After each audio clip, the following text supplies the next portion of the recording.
Туркменские хирурги в сотрудничестве со специалистами из Германии впервые в стране успешно провели селективную дорсальную ризотомию, сложную операцию на позвоночнике для лечения детского церебрального паралича. Операция была сделана 10-летнему пациенту с диагнозом ДЦП спастический тетрапорез в Международном травматологическом центре в Ашхабаде. Процедура прошла успешно, состояние ребенка оценивается как удовлетворительное.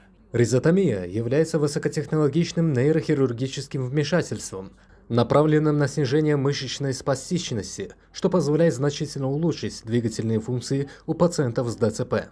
Внедрение этой методики в туркменскую медицинскую практику стало возможным благодаря международному сотрудничеству. В проведении операции принял участие приглашенный профессор из Германии Броник Максимилиан Бошек, который находится в Туркменистане с рабочим визитом. В рамках своего визита немецкий врач также провел консультации с местными специалистами и участвовал в обследовании пациентов, способствуя обмену опытом и внедрению новых хирургических практик. Данное событие является частью более широкой государственной программы по модернизации системы здравоохранения. Финансирование лечения и реабилитации детей, нуждающихся в медицинской помощи, осуществляется через благотворительный фонд имени Гурбангулы Бердмухамедова. Успешное проведение первой ризотомии открывает новые возможности для лечения детей с неврологическими заболеваниями в Туркменистане и свидетельствует о развитии международного партнерства в области медицины.